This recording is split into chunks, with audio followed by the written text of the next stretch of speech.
नमस्कार। चर्चा खबरों पर आप देख रहे हैं, आपके साथ मैं हूं रोहित रंजन। और आज सबसे अहम बात जो देख रहे हैं, शीला प्रदाव। कांग्रेस ने अब उत्तर प्रदेश 2017 चुनाव से पहले एक दांव खेला है। दांव ये खेला है कि उन्होंने मुख्यमंत्री चेहरे को सामने रख दिया है और वो चेहरा है शीला दीक्षित का। इससे पहले भी सरप्राइज देते हुए राज बब्बर के नाम को आगे रखा गया था, जिसे प्रदेश अध्यक्ष की कुर्सी सौंपी गई थी और ये कहा गया था कि अब जो है कांग्रेस को जीवंत करने की भूमिका में राज बब्बर रहेंगे। सिर्फ इतना ही नहीं, अब इस नाम के बाद जब शीला दीक्षित का नाम सामने आया तो उसके कई मायनों में अब समीक्षा भी होने लगी। चर्चा गर्म हो गई कि शीला दीक्षित के नाम पर ही आखिर कांग्रेस क्यों आगे बढ़ी है। इस पर भी अलग अलग भले ही बुनियादों के साथ कांग्रेस जोड़ रही हो, शीला दीक्षित की उस छवि को कोशिश ये की जा रही है बताने की कि हाँ, ये वो लेडी हैं जो विकास के स्वरूप के लिए जानी जाती है, क्योंकि दिल्ली में उन्होंने 3 बार सीएम रहते हुए दिल्ली की तस्वीर बदल दी। लेकिन इतना भी आसान नहीं होगा उनके दावों पर पूरी तरीके से एतबार करना, जब ये बताया जाए कि हाँ, शीला दीक्षित ने जिसे प्रोजेक्ट किया है, शीला दीक्षित के तौर पर जिसे प्रोजेक्ट किया गया है, दरअसल वो वाकई जो है डेवलपमेंट लेडी के तौर पर कांग्रेस का चेहरा बनकर आएगी। सिर्फ इतना ही नहीं, उसके ऊपर जो फैक्टर्स जुड़ने लगे, जिस पर अब निशाना भी तेज लगने लगा कांग्रेस के ऊपर, वार भी तेज होते गए, वो ये था कि ब्राह्मण वोटों के कैलकुलेशन को ध्यान में रखते हुए कांग्रेस ने शीला दीक्षित के नाम पर हामी भरी है।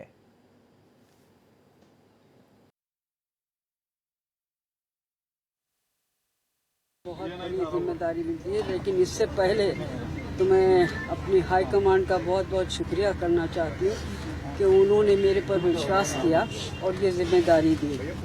मैं अब प्रार्थना यही करती हूँ कि मैं इस जिम्मेदारी के लायक बनूँ और उत्तर प्रदेश में कांग्रेस पार्टी बेहतर अपना जो रिजल्ट है वो होगा। उस पर मुझे पूरा विश्वास है कि अब अच्छा रिजल्ट आएगा। हम सब एकजुट होकर मेहनत करेंगे और कांग्रेस के लिए एक आवाज़ भी उठ रही है यूपी में कि अब की बार कांग्रेस को जरूर हर चुनाव चुनौती होता है, कोई बड़ी चुनौती होती है, कोई छोटी चुनौती हो, और हर चुनौती एक जैसी नहीं होती, डिफरेंट होती है। चुनौती वाकई में आपने ठीक कहा है कि उत्तर प्रदेश में चुनौती बहुत बड़ी है और दिल्ली से कहीं ज़्यादा बड़ा प्रांत है, लेकिन हम हिम्मत से जाएंगे और इस विश्वास के साथ जा रहे हैं कि हम अवश्य अब की बार जीत कर। यूपी में 4 पार्टीज हैं, वहाँ पर समाजवादी है, मायावती जी की है, बीजेपी की है और हमारी है। तो वहाँ पर चारों से टक्कर है, तीनों से तो टक्कर है। वो एक बहुत ही प्रिय नेता हैं और उनका जो राजनीति का अंदाज है वो बहुत लोगों को पसंद है। तो मैं तो यही प्रार्थना उनसे भी करूंगी और ईश्वर से भी करूंगी कि वो जरूर कैंपेन करें जब भी वो शुरू करना चाहती हैं। मोर देन इतना ही नहीं, शीला दीक्षित को कांग्रेस की ओर से सीएम उम्मीदवार बनाने पर अब विरोधी दलों की भी प्रतिक्रिया तेज होती गई है। मैं समझता हूँ एक डूबते हुए जहाज के मोहरे बदल बदल कर कभी वो राज बब्बर जी को, कभी मसूद साहब को, कभी शीला दीक्षित जी को, कभी प्रियंका जी को, न जाने कितने नामों को वो इस्तेमाल करना चाहते हैं। और मैं समझता हूं कि कांग्रेस उत्तर प्रदेश के लिए तो खास तौर पर अब कांग्रेस के पास कुछ बचा नहीं है। कन्नौज से कई बार शीला जी की जमानत जब्त हो चुकी है। उत्तर प्रदेश वालों ने पहले उनको जमानत जब्त करा के प्रदेश से बाहर कर दिया था। दिल्ली ने कुछ दिन जरूर उनको स्वीकार किया, लेकिन दिल्ली से भी जमानत जब्त होकर वापस गई। और जब दिल्ली की मुख्यमंत्री थी तब उत्तर प्रदेश वालों के लिए कहा करती थी कि यूपी के लोग आकर दिल्ली में गुंडागर्दी करते हैं, कब्जा करते हैं। तो जिसकी ये भावना रही है और जिसका ये इतिहास रहा हो, वो उत्तर प्रदेश में कांग्रेस को कैसे जिंदा रखेगा।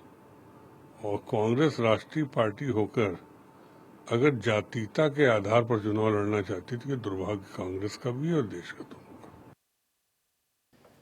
तो शीला दीक्षित का जन्म कब हुआ था, ये थोड़ा सा बताते हैं उनके बैकग्राउंडर के बारे में। अब शीला दीक्षित को जो कोई कांग्रेस रख रही है तो क्या कुछ खास ऐसे पहलू शीला दीक्षित में देख रही है कांग्रेस, उसको भी जरा समझ लीजिए। शीला दीक्षित का जन्म पंजाब के कपूरथला में 31 मार्च 1938 को हुआ था। शीला दीक्षित शिक्षा दिल्ली में हासिल की। दिल्ली के जीसस एंड मेरी कॉन्वेंट स्कूल में उन्होंने पढ़ाई की। डीयू के मिरांडा हाउस से भी उन्होंने हिस्ट्री में मास्टर की डिग्री भी हासिल की और राजनीति में आने से पहले कई संगठनों से वो जुड़ी भी रही। 1970 के दशक में यंग वुमेन एसोसिएशन की अध्यक्ष हो रही हैं। जुलाई 2008 में जर्नलिस्ट एसोसिएशन ऑफ इंडिया ने उन्हें चुना देश का बेस्ट सीएम। 2008 में Sheila Dikshit world mayor awards के लिए भी नामित हुई। 1984 से लेकर 1989 तक उत्तर प्रदेश के कन्नौज से सांसद भी वो रहीं। केंद्रीय मंत्री भी रह चुकी हैं शीला दीक्षित।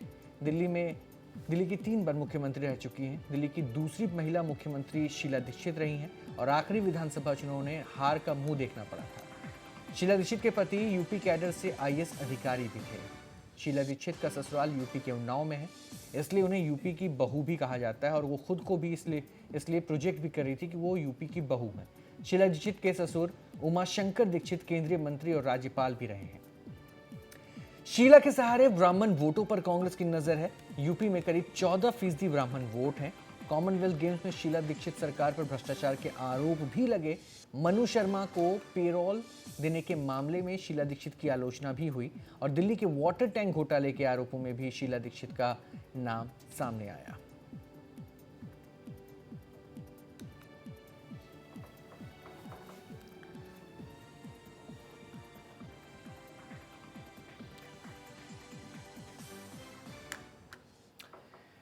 तो शीला दीक्षित के बारे में आपको बता दिया, लेकिन एक प्रतिक्रिया और आपको सुनाते हैं, उसके बाद सीधा अपनी चर्चा पर चलेंगे। क्योंकि शीला दीक्षित को कांग्रेस की तरफ से प्रोजेक्ट किया गया सीएम उम्मीदवार और दूसरी तरफ अखिलेश यादव ने भी शीला दीक्षित के ऊपर चुटकी ली है। क्या कुछ उन्होंने कहा, उसका सीधा चर्चा के ऊपर। ये यूपी का मामूली सब दल सब कुछ करेंगे, जनता आकलन करेगी और जनता देखेगी काम किसने किया है। चलिए बिना देर किए अपने मेहमानों के पास चलते हैं, चर्चा की शुरुआत करते हैं। सबसे पहले मेहमानों से आपका हम तारुफ करवाते हैं। के शुक्ला हैं बीजेपी नेता, नावेद सिद्दीकी हैं सपा की ओर से, सत्यदेव त्रिपाठी हैं लखनऊ से हमारे साथ, ये भी जुड़ रहे हैं, कांग्रेस के को रिप्रेजेंट करेंगे, और डॉक्टर सतीश मिश्रा हैं वरिष्ठ पत्रकार नोएडा स्टूडियो से। तमाम मेहमानों का बहुत बहुत स्वागत है। सबसे पहले सत्यदेव त्रिपाठी, आप ही से शुरुआत करते हैं। शीला दीक्षित पर दांव मजबूरी है या वाकई जरूरत आपने महसूस की?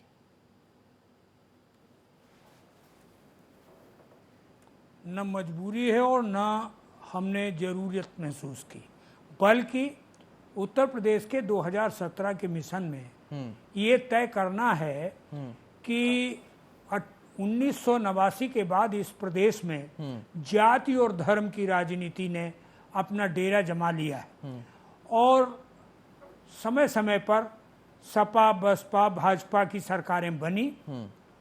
ऐसी स्थिति में जातिवादी राजनीति और धर्म की राजनीति के खिलाफ हम लोगों ने मिशन अच्छा, मतलब आपकी जातिवादी राजनीति नहीं है, ब्राह्मण कार्ड को आप शीला दीक्षित से टारगेट नहीं कर रहे हैं, राज बब्बर से पिछड़ों को टारगेट नहीं कर रहे हैं, गुलाम नबी आजाद से आप मुस्लिमों को टारगेट नहीं कर रहे? आप नहीं, मैं तो सभी को टारगेट कर रहा हूं, यही तो है हमारा काम। कि सारी जातियां सभी धर्मों को, आप अपनी राय बाद में रखिएगा। और कांग्रेस सर्वधर्म समभाव और सभी जातियों को हमेशा साथ लेकर चली। अच्छा, इसलिए हम सबको, डॉक्टर संजय सिंह को भी हमने प्रचार की जिम्मेदारी दी है, तो छत्री भी हो गए। तो ऐसा नहीं है, हम तो सभी लोगों को, जो उत्तर प्रदेश के कांग्रेस के बड़े नेता हैं, उन सबको ही सम्मिलित करके कहीं ना कहीं शीला दीक्षित के नेतृत्व में इस उत्तर प्रदेश में बदलाव की राजनीति करना चाहते हैं और उसके पीछे शीला दीक्षित का काम है। 15 साल में जो दिल्ली में उन्होंने विकास किया, दिल्ली को जो नया स्वरूप दिया, उसको देखते हुए सत्यदेव जी एक पहलू है क्योंकि मेरे इस शो में कई बार चर्चाएं हुई जिसपे कांग्रेस की तरफ से प्रतिक्रिया भी आई कि आखिर वो चेहरा कौन होगा। तो कांग्रेस की तरफ से ये कहा गया कि हमारे में ये परंपरा नहीं है कि हम नाम पहले प्रोजेक्ट कर देते हैं कि हमारा चेहरा कौन होगा। तो फिर ये परंपरा के अगेंस्ट जाके आपने नाम क्यों सामने रखा? देखिए, ऐसा नहीं कि परंपरा केवल नाम ना प्रोजेक्ट करने की हो, परंपरा ये भी है कि कभी कभी हम नाम भी प्रोजेक्ट करते हैं, ऐसा कोई नई बात नहीं है।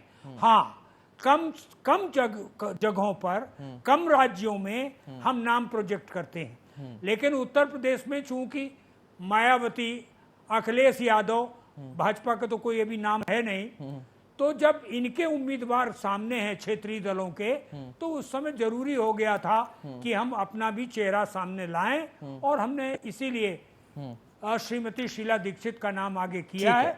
नावेद सिद्दीकी, नावेद सिद्दीकी, समाजवादी पार्टी से ही मैं सबसे पहले प्रतिक्रिया ले लेता हूं कांग्रेस के इस जवाब के बाद।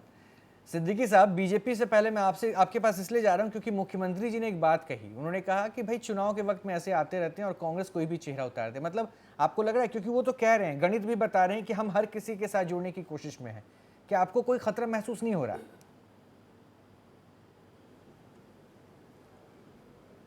रोहित भाई, देखिए, सबसे पहली चीज तो मैं ये कहूंगा कि ये कांग्रेस पार्टी का अपना निजी मामला है, उस पार्टी का अपना डिसीजन है और हर पार्टी को हक है कि अपना वो डिसीजन ले सकता है। हर पार्टी को हक है, किसी को भी अध्यक्ष बना सकता है, किसी को भी चेहरा सीएम का प्रोजेक्ट कर सकते हैं और किसी को चेंज भी कर सकते हैं। ये हर पार्टी में उनका हक है।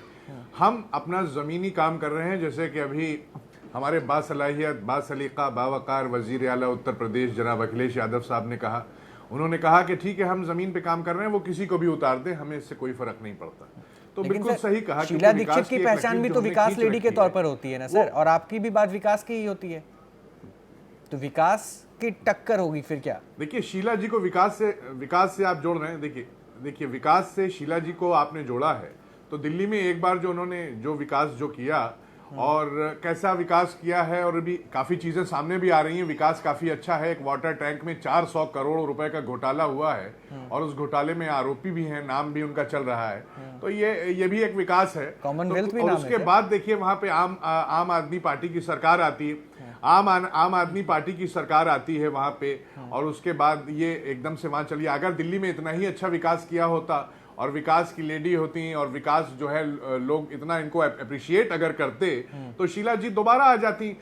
जैसे कि जयललिता जी आ गई, जैसे कि ममता दीदी आ गई, तो उसी तरीके से ये भी आ जाती। लेकिन नहीं, ये नहीं आ पाई। वहां पे दिल्ली में लोगों ने चेंज किया। और उत्तर प्रदेश में मैं रोहित भाई बता दूं, और आप भी बहुत अच्छी तरह से जानते हैं, आप एक बहुत ही एबल एंकर हैं और काफी कुछ जानते हैं, आप काफी नॉलेज भी आपको है, और ये आप अच्छी तरह से जानते हैं कि उत्तर प्रदेश का दिल्ली, बिहार, बंगाल, तमिलनाडु, हर जगह को अगर आप देखें तो यूपी का जो सारी चीजें जो निकल के आता है सब एकदम अलग है। समीकरण की बात कर रहा हूं मैं, हमारे उत्तर प्रदेश के समीकरण अलग है। वहां का अगर ये सोच के आती हैं कि हम उत्तर प्रदेश में आके कुछ नया कर देंगे, तो ऐसा कुछ नहीं है। यहाँ पे चीजें दूसरी हैं, लोग समझदार हैं और लोग देख रहे हैं, तो अभी ऐसा कुछ चमत्कार होने वाला नहीं है। रही बात दूसरी चीज मेरी कि कांग्रेस पार्टी, बताइए, जनता ने इनसे मुंह फेर लिया है, और उत्तर प्रदेश की जनता ने आज 29-30 साल हो गए इनसे मुंह फेर लिया, इनकी तरफ देख नहीं रही है, इनको पसंद नहीं कर रही है, इनको लाइक नहीं कर रही है।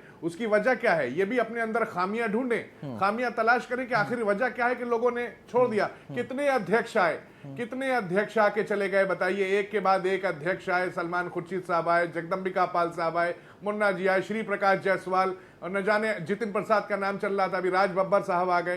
तो इनके आने से कोई फर्क नहीं पड़ेगा, ये चाहे जितने आ जाए और चाहे जिसको ये प्रोजेक्ट कर ठीक है। के शुक्ला, देखिए, ये एक पार्टी के शुक्ला, बीजेपी का रिएक्शन है। ये डेवलपमेंट नहीं, ये एक के पे दिया हुआ है एक साहब को, वो डिसीजन लेंगे कि पार्टी कैसी है, कैसे चलानी है। जी जी जी, आपको तो कांग्रेस देखिए कह रही है कि रोहित आपके जी, पास तो कोई चेहरा ही नहीं है सर। ये निश्चित रूप से बात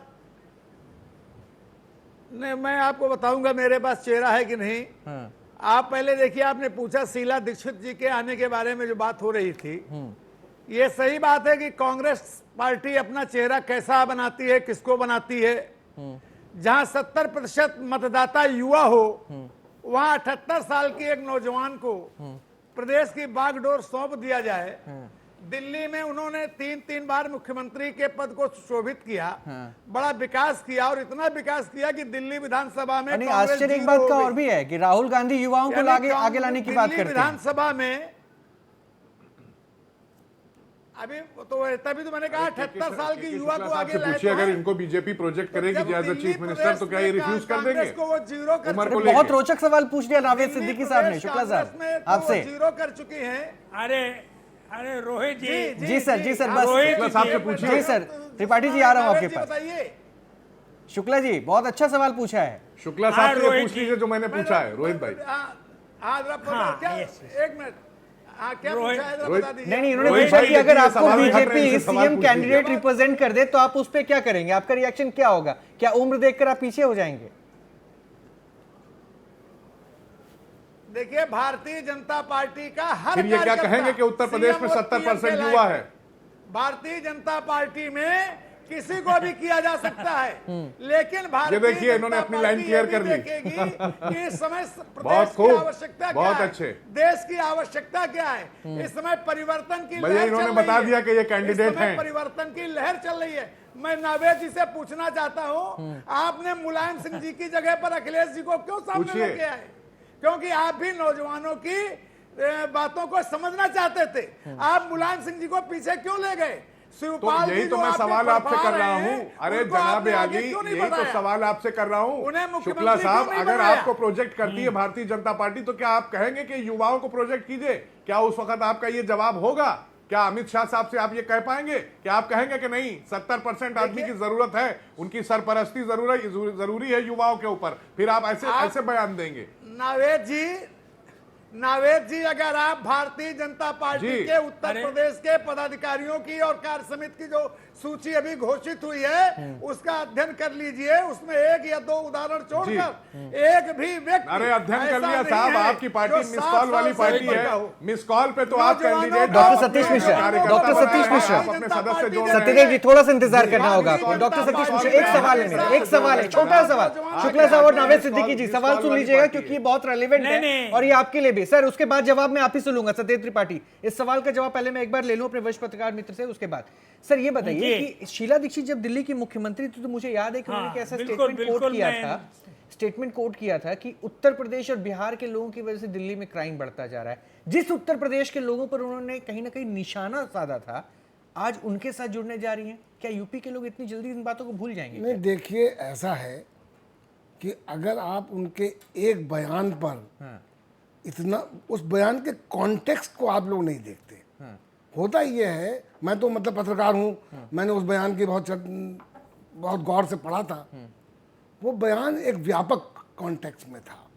वो ये था कि भाई दिल्ली की राजधानी है, दिल्ली में जो इमिग्रेशन होता रहता है बराबर, उसके साथ उस तरह के फंड्स नहीं अवेलेबल होते हैं, ऑल दैट। वो एक ब्रॉडर कॉन्टेक्स्ट में कहा गया था। पर चलिए, वो बयान पर उन्होंने माफ़ी भी मांगी थी, उन्होंने कहा था गलत है। देखिए, आज अगर उस बयान की आप चर्चा करके उत्तर प्रदेश की जनता को ये बताना चाहते हैं कि वो एंटी यूपी है, तो वो गलत होगा। देखिए, कांग्रेस ने प्रो यूपी कैसे जोड़ा जाए? क्योंकि प्रो यूपी इतने दिन की सियासत में उत्तर प्रदेश से दूरी बन चुकी थी उनकी। देखिए, आप ये कह रहे हैं जो लोग उत्तर प्रदेश के हैं और जो उत्तर प्रदेश से उनका बराबर संपर्क उन्होंने साधा है, कि जितने भी उत्तर प्रदेश के नेता थे, कांग्रेस के या और दूसरे, वो उनसे बराबर मिलते रहते थे। तो ऐसा नहीं है। देखिए, कांग्रेस हाईकमांड ने जो उनको एक रोल दिया था, उस रोल में वो 3 बार मुख्यमंत्री रही और 3 बार मुख्यमंत्री रहने पर उन्होंने जो दिल्ली का विकास किया, इसके बारे में आम राय ये है कि बहुत अच्छा विकास हुआ।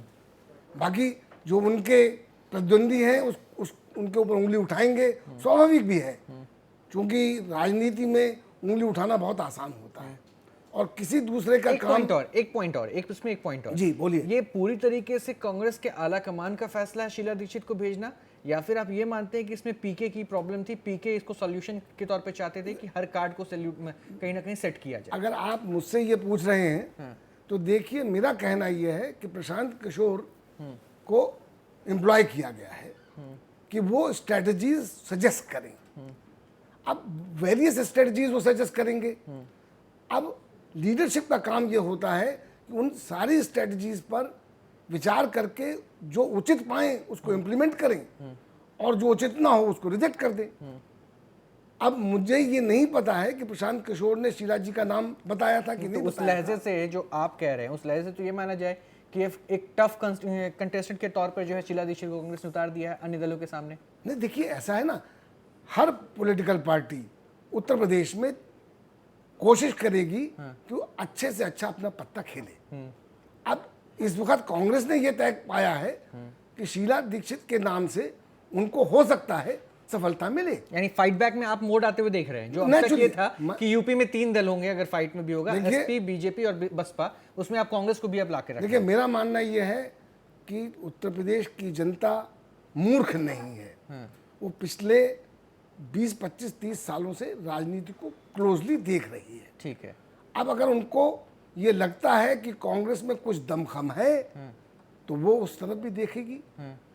मैं आज ये नहीं कह सकता हूं कि कांग्रेस कितनी सफल होगी या असफल होगी, पर यह बात जरूर है कि कांग्रेस दौड़ में अब शामिल हो गई। सत्यदेव त्रिपाठी साहब, देखिए एक पत्रकार का ऑब्जर्वेशन था, इस पे कम से कम ये जरूर पॉजिटिव हाँ जी। आपको लग रहा होगा। हाँ, मैं आप ही को मौका दे रहा हूँ, लेकिन सर यही पॉइंट ये भी है कि आपके विरोधी कैसे उन बयानों को छोड़ देंगे जो रोहित यूपी जी। के अगेंस्ट शीला दीक्षित को दिखाता रहा।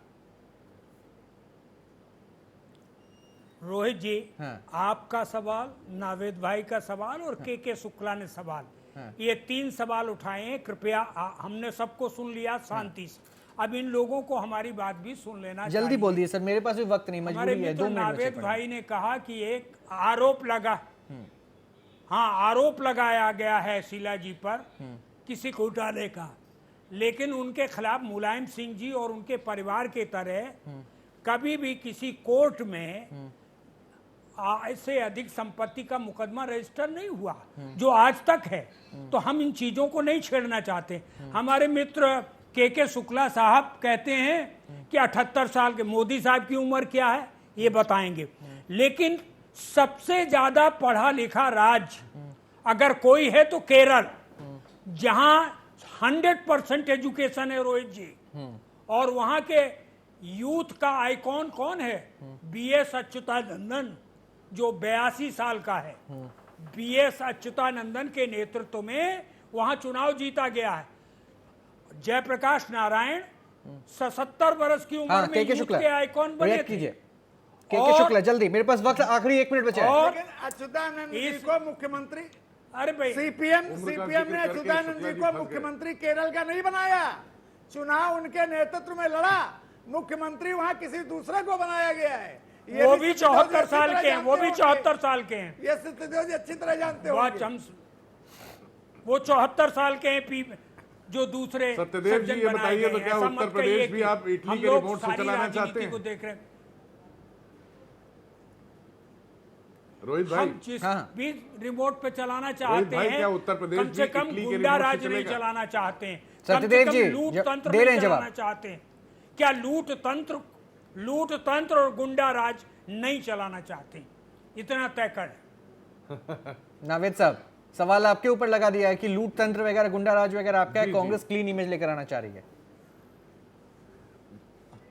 भाई देखिए, ऐसा है, ये तो जितने भी विरोधी दल हैं सबकी जो ये फ्रंट पेज है, ये पेज इन लोगों का कॉमन है।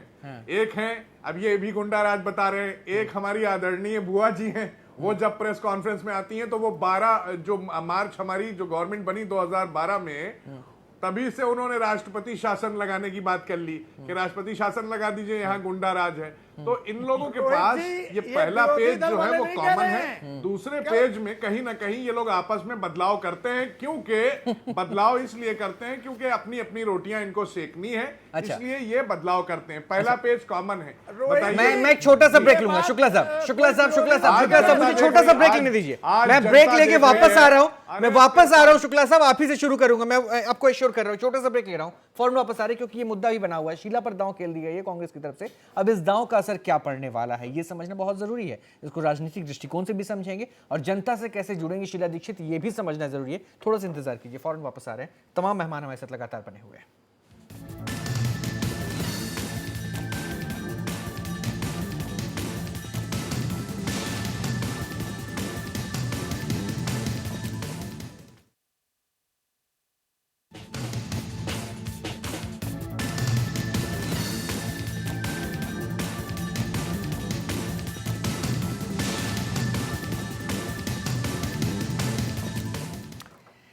तो शीला दीक्षित पर दांव खेल दिया गया है और यह बता दिया गया है कि कांग्रेस की तरफ से जो चेहरा होगा मुख्यमंत्री के दौर में उत्तर प्रदेश में, वो होंगी शीला दीक्षित। सबसे पहले शुरुआत मैं आप ही से करता हूं, डॉक्टर सतीश मिश्रा, उसके बाद फिर और मेहमानों के पास चलूंगा। सारे मेहमान हमारे साथ जुड़े हुए हैं।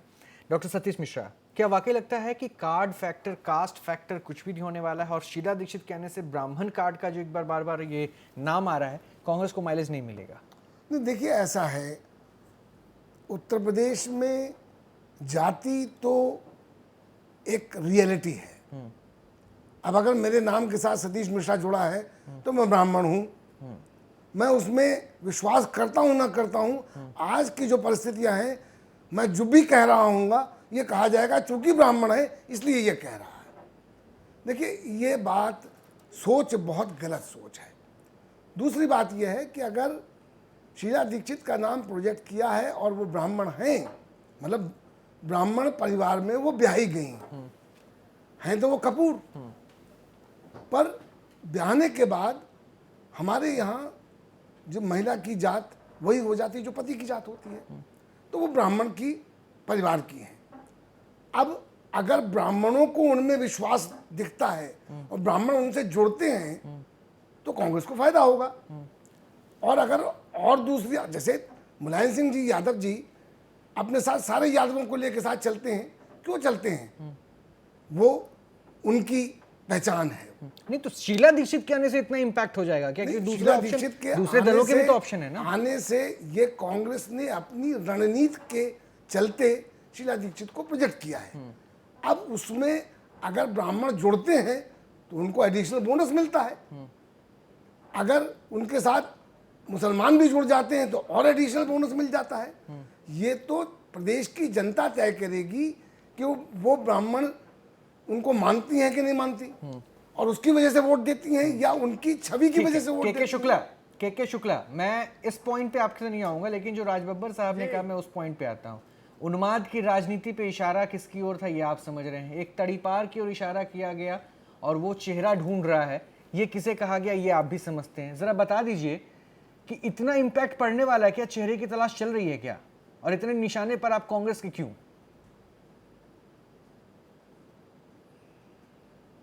देखिए, मैं आपको ये अभी जो राज बब्बर जी कह रहे थे कि प्रदेश में जो भी स्थिति है, समाजवादी पार्टी की सरकार में 4 साल के अंदर जो रिजल्ट दिए हैं प्रदेश में कानून व्यवस्था के प्रश्न पर खड़े किए हैं, उससे कानून व्यवस्था पूरी तरह से चरमराई हुई है। आपके चैनल पे इस पे कई बार बहस भी हो चुकी है, कई और चैनलों पे हो चुकी है। सर आप अपनी बात कीजिए तो सही। आपके ऊपर जो इल्जाम लगे सर, उत्तर प्रदेश जो राज बब्बर साहब आपके निशान ऊपर जो इल्जाम लगे हैं, आईना देख के बात वो कीजिए। नहीं, वो राज अरे बब्बर शुक्ला जी जी, आईना देख के बात साध रहे हैं। कीजिए। ये तो मैं भी इसलिए नहीं कह सकता कि जिसकी सरकार है उस पर निशाना साधा जाएगा। मेरे ऊपर निशाना क्यों वो साधेंगे? भारतीय जनता पार्टी न उन्माद की राजनीति करती है, भारतीय जनता पार्टी ना तो वो तड़ीपार किसे कह रहे थे? की राजनीति करती है। राज बब्बर तड़ीपार किसे कह रहे राजनीति करती थे? है। किसे कह रहे थे कि बाहरी और भारतीय यहाँ के जनता- चेहरे की तलाश कर रहा है? जी, अमित ये देखिए बता रहे हैं, त्रिपाठी जी बता रहे हैं आपका नाम। भारतीय जनता पार्टी भारतीय जनता पार्टी, मैं बता रहा हूं आपको, जो कह रहे थे भारतीय जनता पार्टी में चेहरे की तलाश की जरूरत नहीं है। कमल इसका चेहरा है, भारतीय जनता पार्टी का एक कार्यकर्ता इसका चेहरा है।